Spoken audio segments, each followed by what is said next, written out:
The Winslow estate gleamed in the warm afternoon light, its sprawling gardens and marble columns a quiet reminder of generational wealth. Jasmine Thomas shifted uncomfortably in her chair, feeling the weight of the moment as Claudia Winslow, her fiancé's mother, placed a thick envelope on the table between them. "It's standard procedure, Jasmine," Claudia said, her voice smooth but laced with condescension. "We always make sure our family's assets are protected." Jasmine glanced down at the envelope, prenuptial agreement printed in bold letters, and felt her chest tighten. "Of course," she murmured, her fingers brushing the edge of the envelope. "I understand." She could hear her own voice and hated how small it sounded. William Winslow, Andrew's father, spoke up next. "You seem like a sweet girl, Jasmine. We know you love Andrew. But you must understand, we've built this family's legacy over decades. It's not personal." Jasmine's lips pressed into a thin line. Not personal?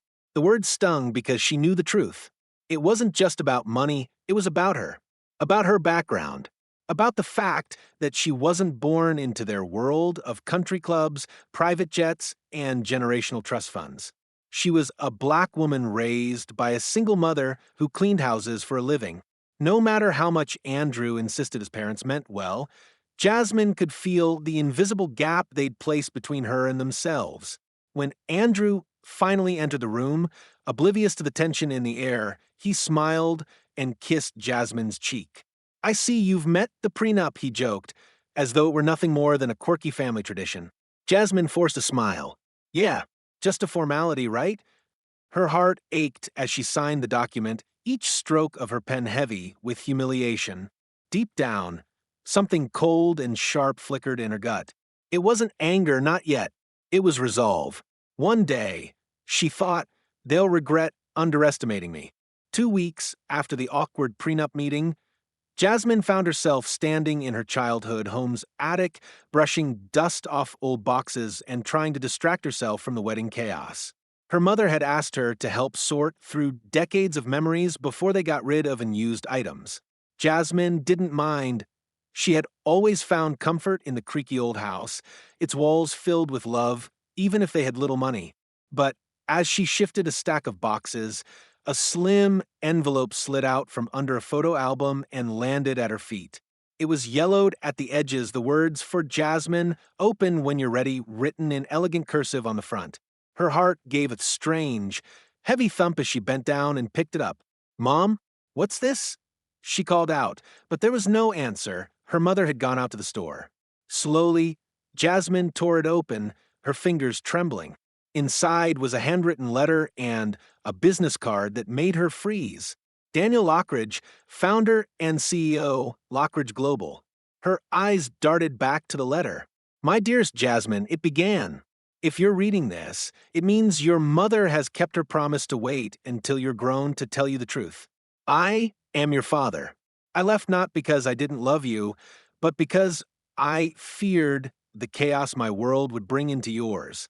I wanted you to grow up away from the cameras, the money, and the power games.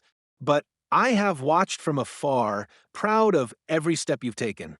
I hope someday you'll forgive me and let me know you." Jasmine's breath caught in her throat.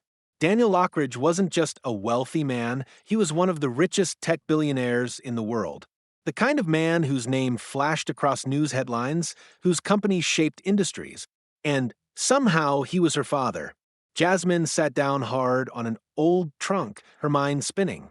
The Winslows had made her feel small, like she didn't belong in their gilded world.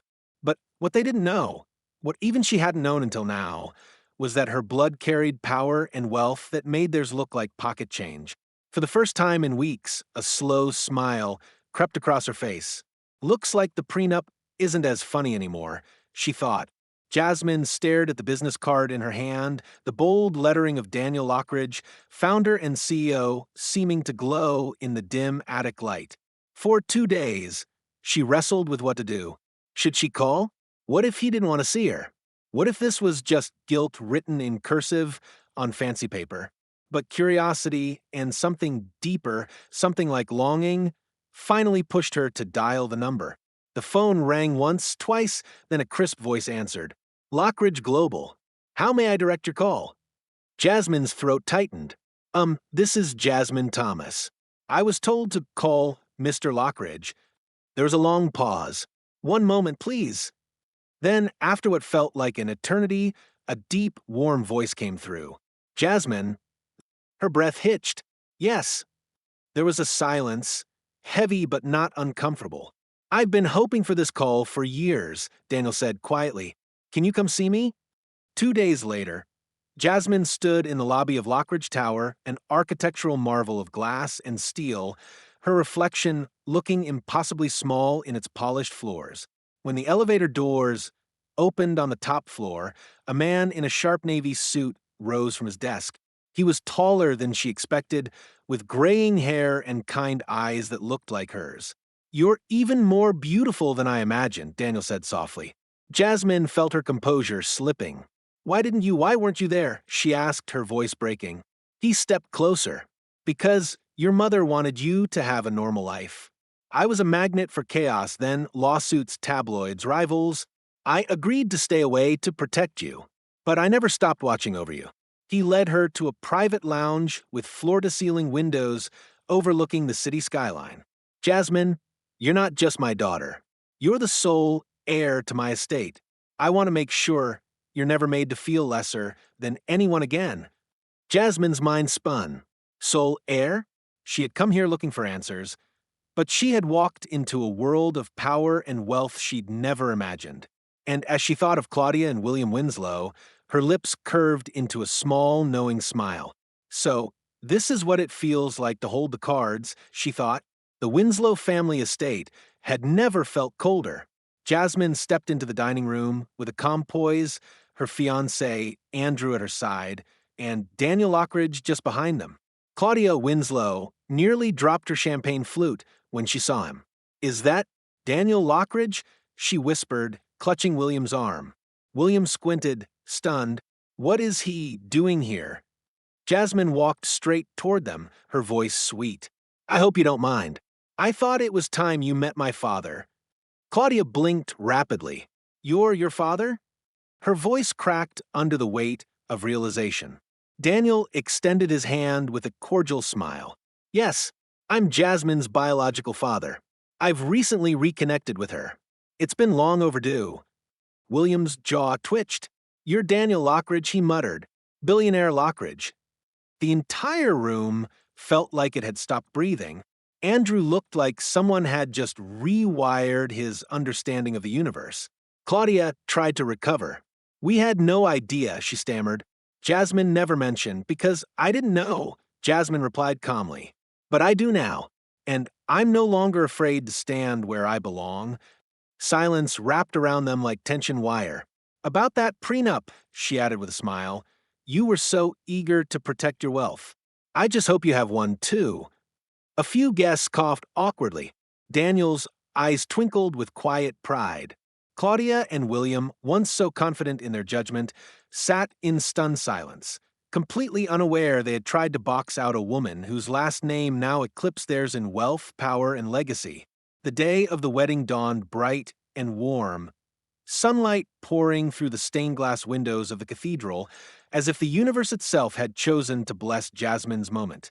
She stood before the mirror in her bridal suite, the satin folds of her gown cascading around her like liquid pearls. Her mother fussed over the veil while Daniel Lockridge stood nearby in a perfectly tailored tuxedo, his presence commanding yet gentle. Are you ready for the world to see you? He asked softly, a trace of emotion in his voice. Jasmine smiled, faintly, meeting his eyes in the mirror. I've been ready my whole life, they just didn't know it. Down in the grand hall, guests whispered as they took their seats, the air electric with anticipation.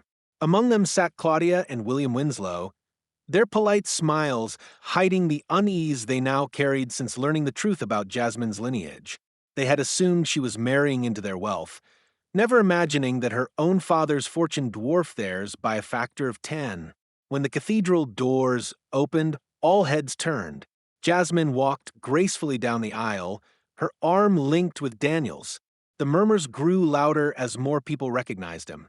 Not just a billionaire, but the Daniel Lockridge, a man so powerful even the Winslows had once tried to court his business. Now he was escorting Jasmine with pride, his daughter his heir. At the altar, Andrew watched with awe, as if seeing Jasmine for the first time. When the vows were exchanged, Daniel stood for the toast. "To my daughter, Jasmine Lockridge Thomas," he declared, his voice rich and commanding. "She's taught us all that grace and strength don't come from money or names. They come from within. But make no mistake, this is a woman who carries both." The crowd erupted in applause, and Jasmine lifted her glass, her heart full. Claudia and William could only sit in stunned silence, their earlier arrogance replaced with quiet humility. Jasmine no longer felt like the outsider at their table. She wasn't stepping into their world, they were standing in hers.